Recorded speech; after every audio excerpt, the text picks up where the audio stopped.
What's going on, guys? Gomes here, back again on another MLB The Show 20 Diamond Dynasty video.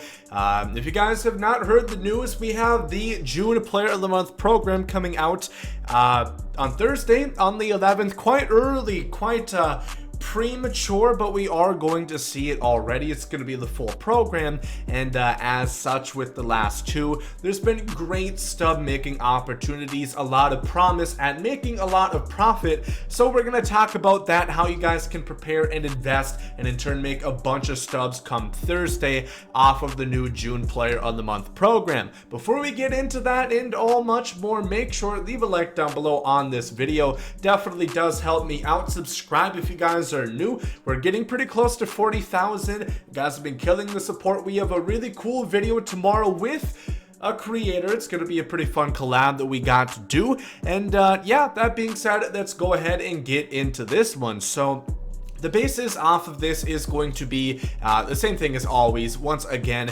it's going to be the same exact Krabby Patty secret formula into curating these cards. Most people, the way that they get the POTM done so fast is they do the moments for stage 1. This gets you 20, or it gets you 15 of the 25 points that you need, and then you do the exchange mission on stage 1, or it corresponds to whichever, and then you do the exchange mission, gets you 10 points, and that's going to get you done with the first stage and on to the second one. So the same thing applies here. We're looking at investing into those and looking at the cards that we're going to get. This is a much smaller sample group. There's not many different variations of cards that it could be, because again, if you missed my prediction video, Jose Ramirez I really don't think has much of a shot at all of getting a card. I don't think they're going to Splatoon right in the middle between his live series and his 99 overall.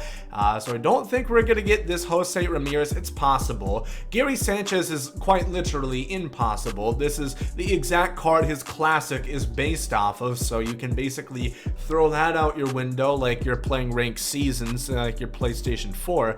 And then Tyler Skaggs, again, unfortunately, due to him passing away last year, they do lose his rights once he's no longer with the MLB PA. So I really find it hard to believe that they orchestrated a deal. Usually they don't move that fast, especially when there is a death such as this one. If you think about Jose Fernandez, he's not in the game. The other guys, Oscar Taveras, Yordano Ventura, none of those guys have made a return, which makes sense, obviously, due to paying respects. So I don't think Tyler Skaggs is going to appear either. So the guys that really have any shot, any chance in hell of appearing in this June Player of the Month program is going to be this Chase Anderson right here. It is going to be Jesus Aguilar, both Milwaukee Brewers, Yordan Alvarez, Liam Hendricks, and Lance Lynn and DJ LeMahieu.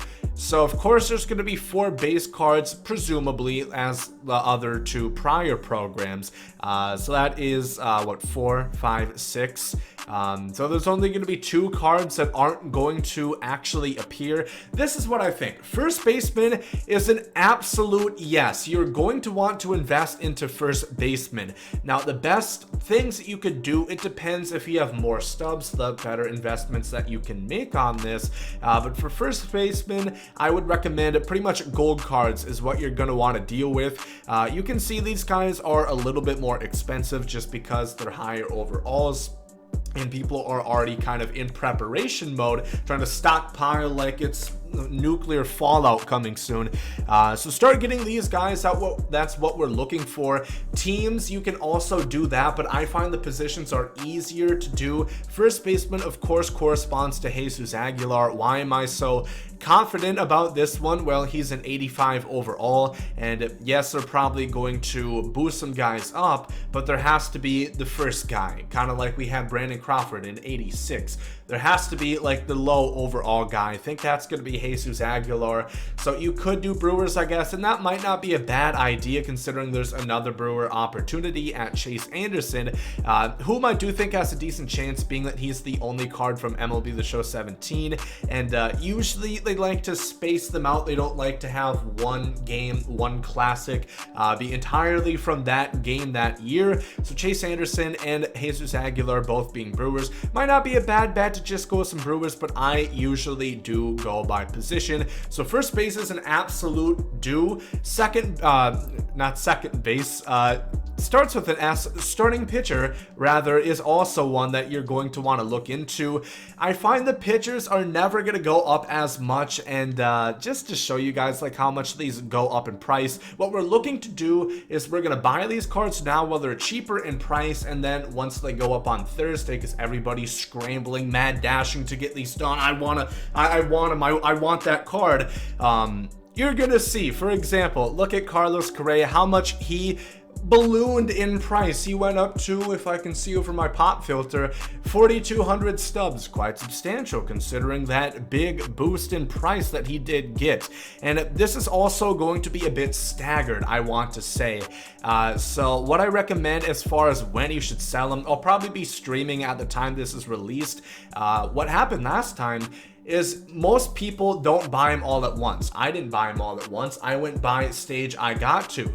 So usually you're going to want to sell them like once you're on like stage 3, wait a couple hours to sell those, if that makes any sense. You guys get what I'm saying? Like if they're, let's say first base was on stage 3, for example, you're not going to have the big boost in price until a couple more people are further down the line in that program, if that makes any sense. It's going to take some people some time to get there, so wait a little bit longer to sell those, because that's when they're going to plateau at their highest price. So first base, starting pitcher. Left field, I think, is also a pretty sure bet again. The splits have always been 2 position, 2 pitchers. Jesus Aguilar, I think, is a lock, and then it would be pretty much between DJ LeMahieu and Yordan Alvarez. So I think left field is a bit more likely, just because we haven't seen an actual outfielder within any of the Player of the Month programs at all so far. Historically, we have 5 shortstops. We have 5 classic Player of the Month shortstop cards in the game.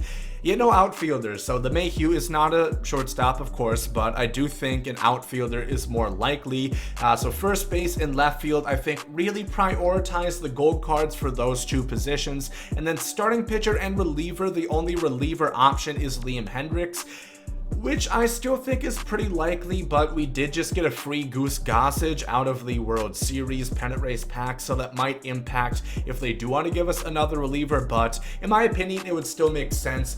I would say still invest in both starters and relievers, and for relievers it can be either relief pitchers or closing pitchers. It doesn't have to specify to be one or the other.